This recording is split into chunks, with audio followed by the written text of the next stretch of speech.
तकले भर नजरिया गे,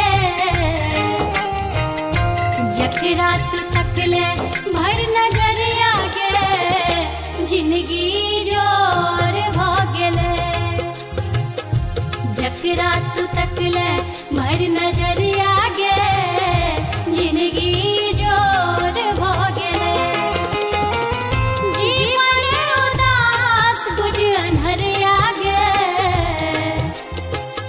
जीवन उदास बुझ अन्हरिया गे, एक पल में भोर भ गेले। जकरा तू तकले भर नजरिया गे, जिंदगी जोर भ गेले।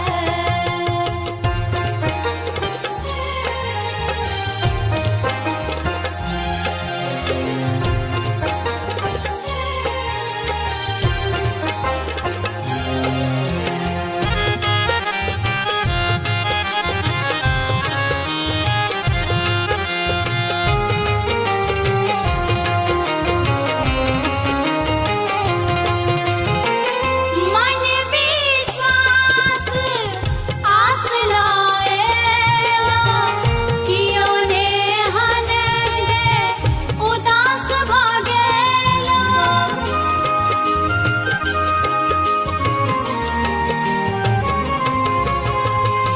मन विश्वास आस लाएला, कियो ने हनज उदास भ गेला। सुन ले माँ, सुन ले माँ सब हक अर्जिया गे, सुन ले माँ सब हक अर्जिया गे, जिंदगी जोर भ गेले। जकरा तू तकले भर नजरिया गे, जिंदगी जोर भ गेले।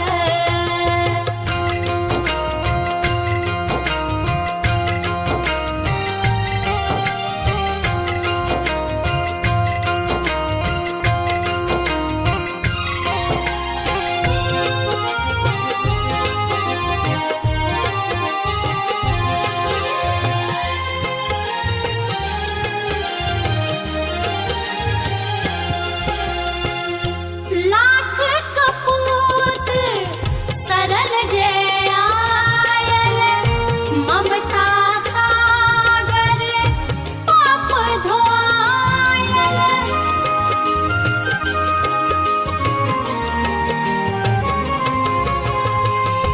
लाख कपूत सरल जे आयल, ममता सागर पाप धोआयल।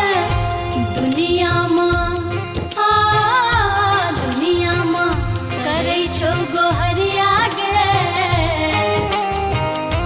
दुनिया करै छौ ते गोहरिया गे, जिंदगी जोर भ गेले।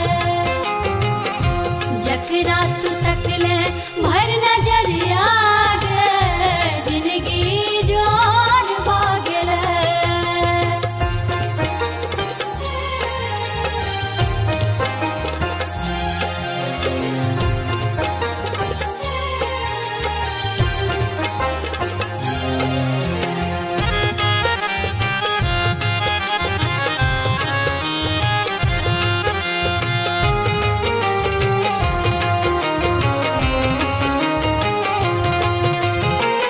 सेवक व्यथित ते कथाई भवानी, सुखल नोर कतो जाकानी।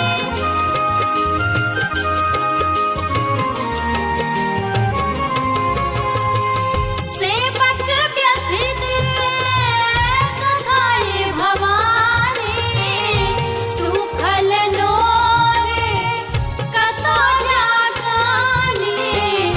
देखी तो हम पूनम जोरिया गे, देखी तो हम पूनम जोरिया गे, जिंदगी जोर भ गेले।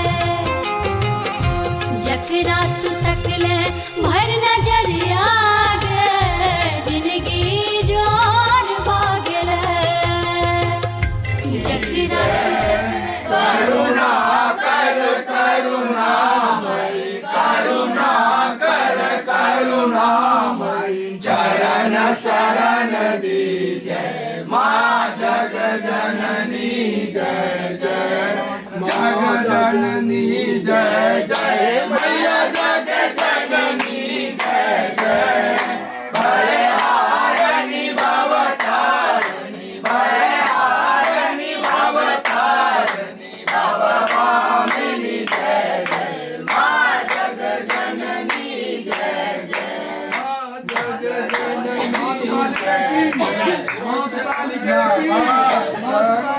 की जय जय प्रणाम का कर दूं ना ने केना निकले अच्छा अच्छा ओकर विसर्जन हेतै ने बुझलिए हेतै हेतै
जीएसटी छोड़ दो ना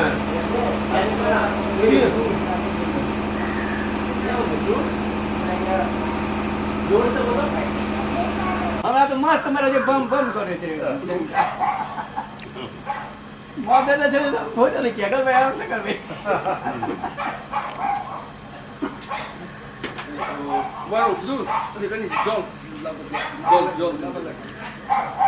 पूजा करो भाई गलिया कीर्तन में कीर्तन के बाद तकर बाद हम एमहर चले सब चीज तक अंत बने तो बेटा तो हम नहीं चलो आगा चलो ये ना देंगे ना घर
भाभी जी फूलदानी नीचा करो, फूलदानी नीचा करो, फूलदानी नीचा। फुलदानी के नीचे कर दिया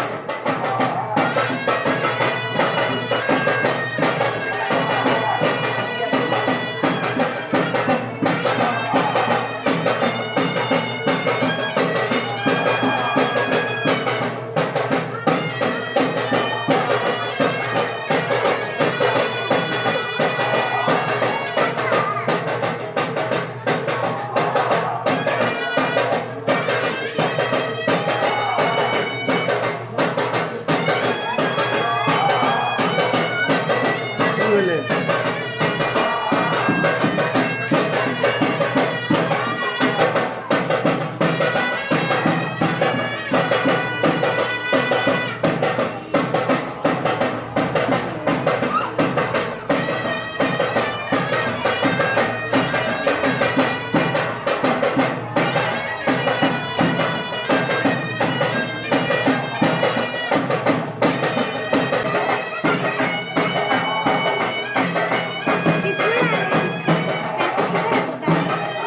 भगवान जी के ऊपर नीचे चरण में है ना, नीचे नीचे पैर कर देना। क्या बोलो मत।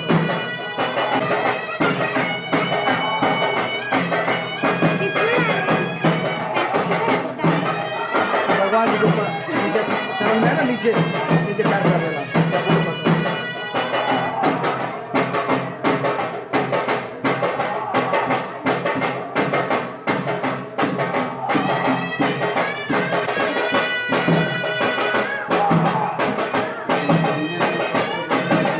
गोर लागो, प्रणाम करो, प्रणाम करो।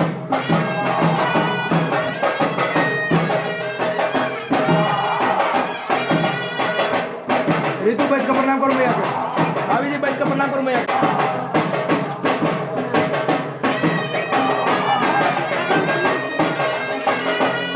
देखो भैया देखो सुनो ले फटाफट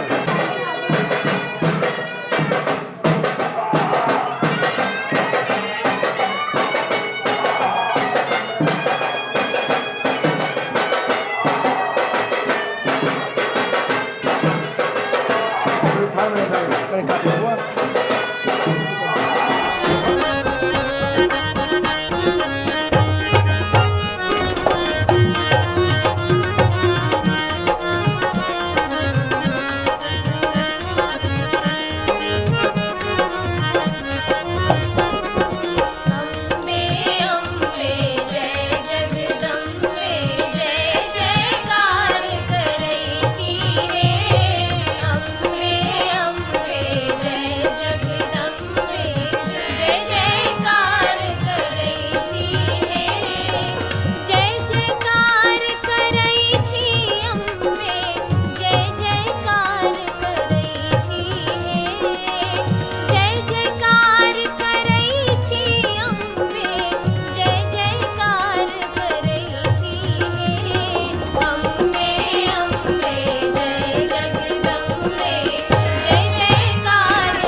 दियो ने बसाय ब्राह्मण बाबूयो उजरल नहिरा दियो ने बसाय ब्राह्मण बाबूयो कनियो कनियो होइयो ने सहाय ब्राह्मण बाबूयो कनियो कनियो होइयो ने सहाय।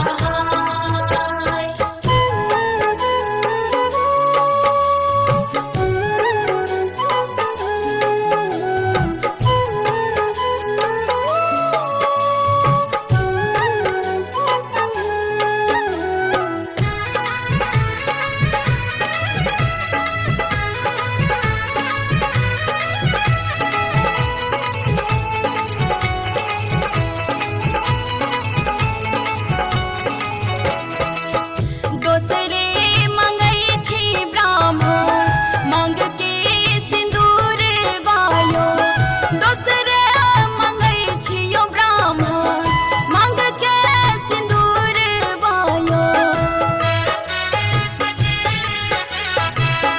दोसरे मंगई छी ब्राह्मण मंग के सिंदूर वायो दोसरे मंगई छियो ब्राह्मण मंग के सिंदूरवा ब्राह्मण बाबूयो उजरल घरवा दियो ने बसाय ब्राह्मण बाबूयो उजरल घरवा दियो ने बसाय ब्राह्मण बाबूयो कनियो कनियो होइयो ने सहाय ब्राह्मण बाबूयो कनियो कनियो होइयो ने सहाय।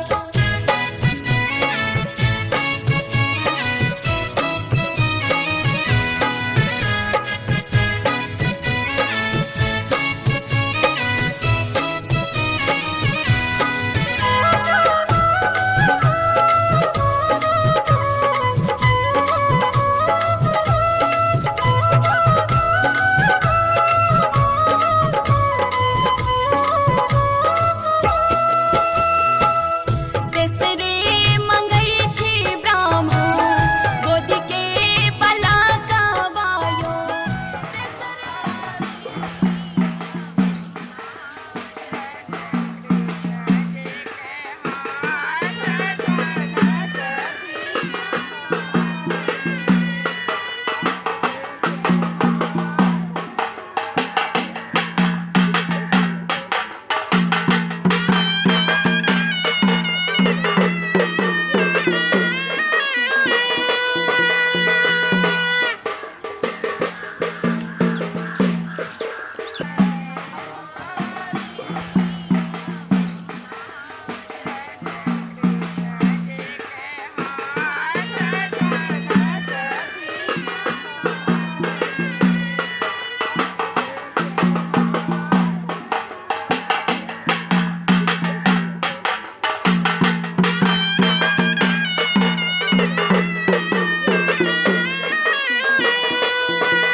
एक बार स्कूल के पहले दिन पर अंक 9 नंबर ने अंक 8 को थप्पड़ मार दिया।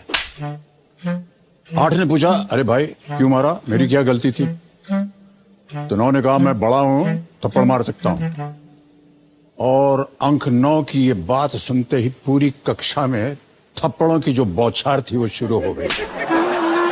8 ने 7 को मारा, 7 ने 6 को मारा, 6 ने 5 को मारा, और ऐसा करते करते जब 2 ने 1 को थप्पड़ मारा तो शून्य जो था ना, वो बेचारा समझ गया कि पड़ेगी, अब तो वो दुबक के कोने में बैठ गया। शून्य को ऐसा कोने में दुबक बैठा हुआ देख करके 1 ने कहा, अरे भैया तू क्यों डर मत, मैं तुझे नहीं मारने वाला हूं।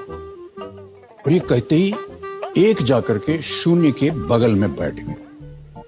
बगल में बैठने का मतलब क्या हुआ कि शून्य था वो हो गया 10, है ना। तब शून्य ने पूछा कि जहां सब अपने से छोटे को थप्पड़ मार रहे थे, आपने तो मुझे बड़ा बना दिया, ऐसा क्यों? तो एक ने कहा, देखो भैया, बड़ा वो नहीं होता जो खुद को बड़ा जाने या माने, बड़ा वो होता है जो किसी दूसरे को बड़ा बना दे। देखो समझो, इंसान अपने मोल, अपनी ताकत या अपनी उम्र से बड़ा नहीं होता। इंसान बड़ा होता है अपनी सोच से, इंसान बड़ा होता है अपने ज्ञान से।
कपोल अधर रस पालनी रे ललनर यशोमति जन मल बालक जगत जन पालक रे ललनर यशोमति जन मल बालक जगत जन पालक रे।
छलना हिएहा न भरोसा हारिक मुँह देखबरे छलना हिएहा न भरोसा हारिक मुँह देखबरे ललनर से सब आई पुरलनि स्वप्न देखो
यो देखो हटाओ हटाओ नहीं खड़ा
अरे कुछ कैंडिड फोटोग्राफी नहीं था ककरा कोई कैंडिड में सिंगल रहे छे एकरा कैंडिड नहीं कहते ककरा के कुछ बता फटते नहीं वीडियो जब तक कमरा हम तो 5-8-10 हज़ार आए उसको यूज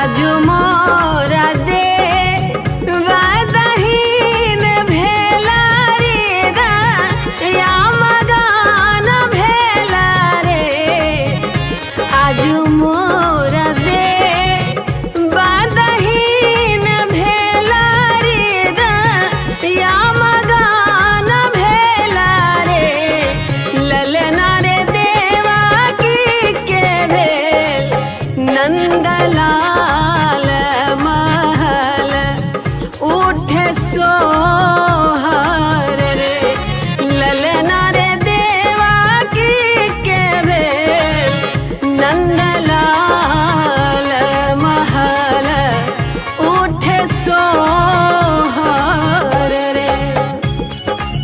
अहाँ सुनि रहल छी कुमकुम मिश्रा यूट्यूब चैनल के शानदार प्रस्तुति।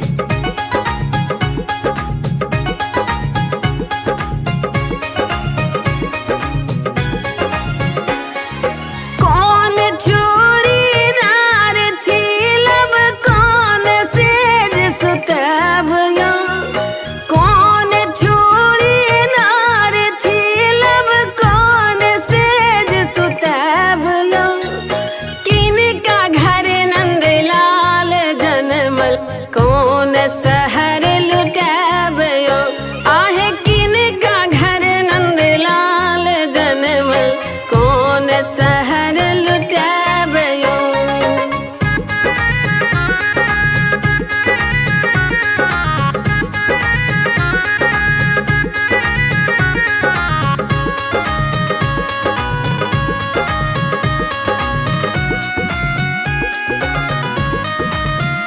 ताहिया वसारा कंस सूताला सातो फाटक खोजी गेला रे ताहिया वसारा कंस सूताला सातो फाटक खोजी गेला रे ललना रे नांदा माना भेल हारखी ताकी सब दुख भागल रे ललना रे नांदा माना भेल आनंद की सब दुख भागल रे।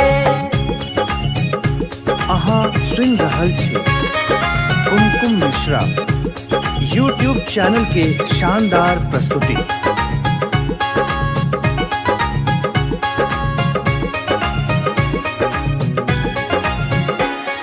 सोन चोरी नार थी लब पाट सेज सुतब या सोन चोरी नार थी लब पाट सेज सुतब या देव के घर नंदलाल जनमल गोकुल शहर लुटब यो आहे देव के घर नंदलाल जनमल गोकुल शहर लुटब यो।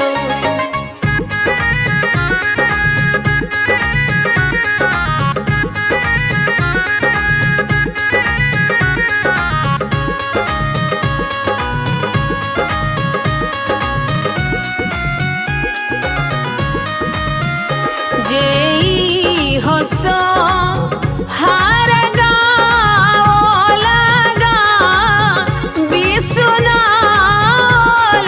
रे जेई हो सो हार गाओ लगा बिसुना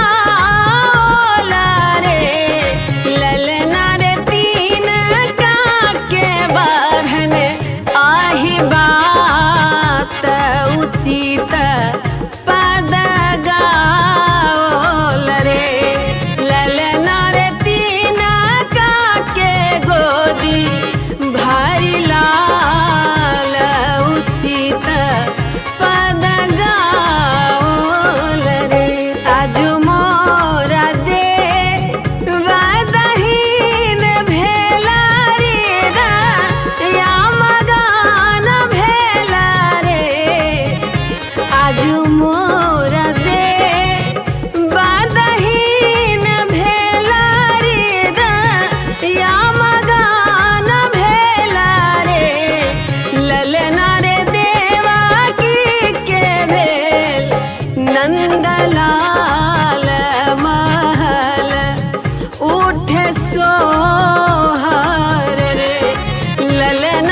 देखिए लाइट भरपूर क्वालिटी देखिए।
बजाओ तीनों के बराबर बजाओ देख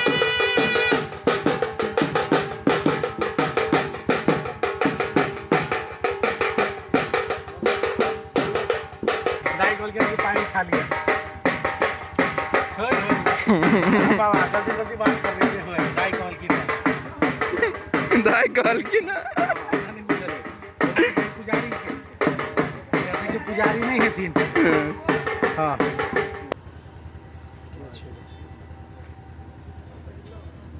हेलो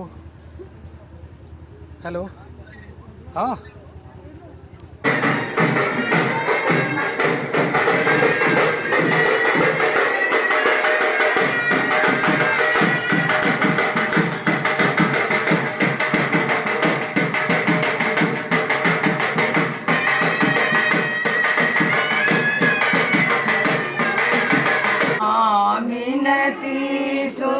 आओ हे जगदम्बा हम सब कल जोड़ने छी ठाढ़। जय जय भगवान।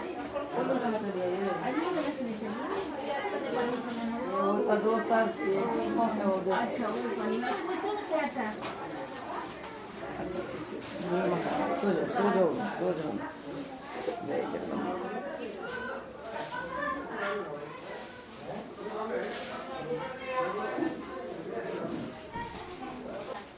एकटा दियौ ने बुझाइए हाँ पूछै छियै क्या कहते नहीं तो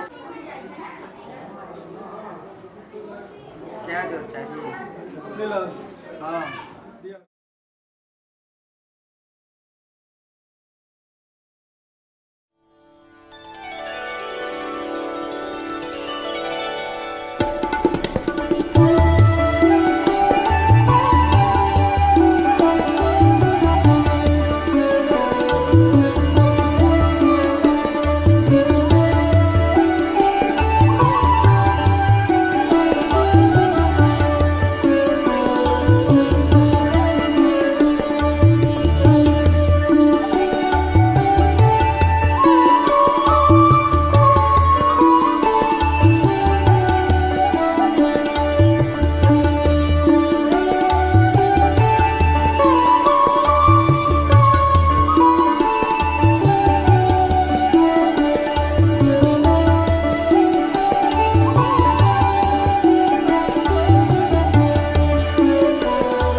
सा लगे हुए हम किसी के लिए। दीदी दीदी मरवा ने पीसी ने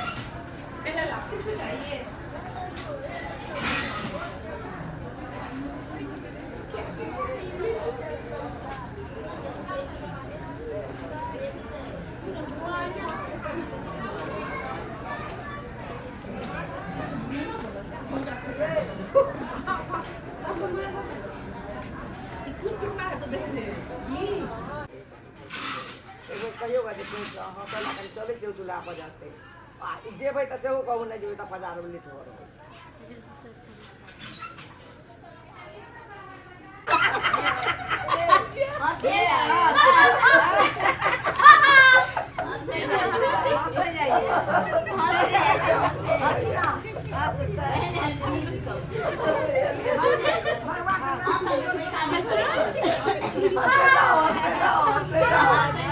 अभी खत्म नहीं हुआ अभी तो पिक्चर शुरू हुई है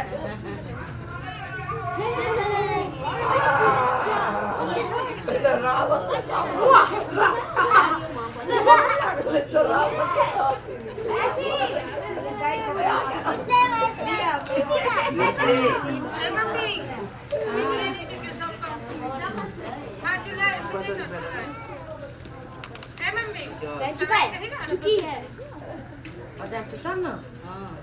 भैया इसके साथ एक खींचना फोटो उधर देख चुप अरे नॉर्मल स्टैचू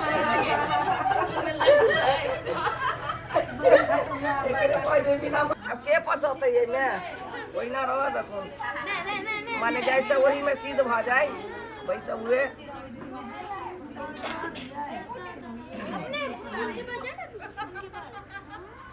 कोने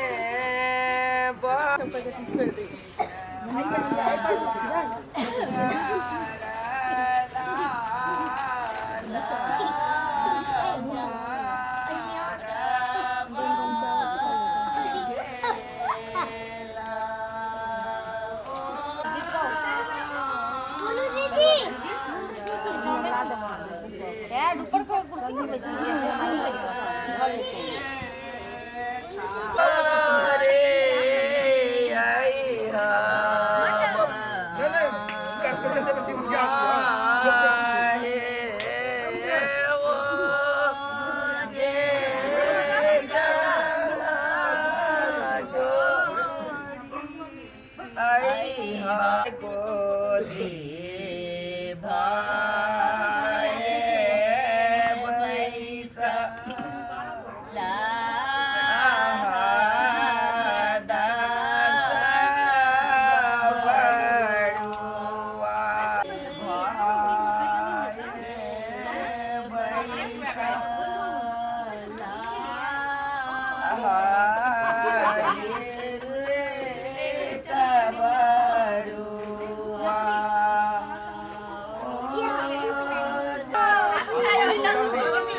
पर बैठी नहीं बरुआ बका लेकिन हमरा अधन नहीं दे दिया तै बरुआ बरुआ के लोन कोनो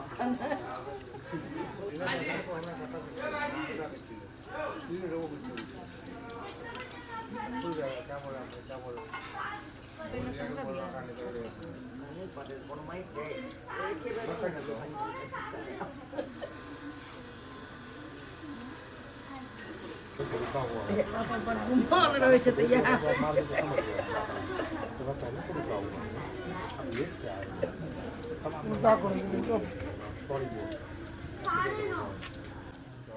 अभी हमरा बड़की के छोटकी कन्या के दोनों के कन्या जे बड़ुआ के जो उपनयनिया कपड़ा सब छै से मरवा पर धरल हमार सबके कपड़ा नहीं खाली बड़ुए सबके आ वो अचार तचार के से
लिया हाथ में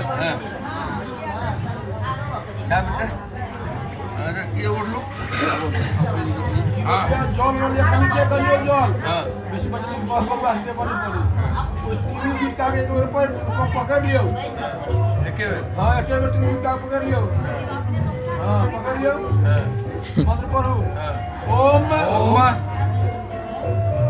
आमंत्रये कुमारस्य संस्थिते प्रभाते छेदनार्थाय कुमारस्य यज्ञोपवीते दास्याम ओम स्वस्ते पपाम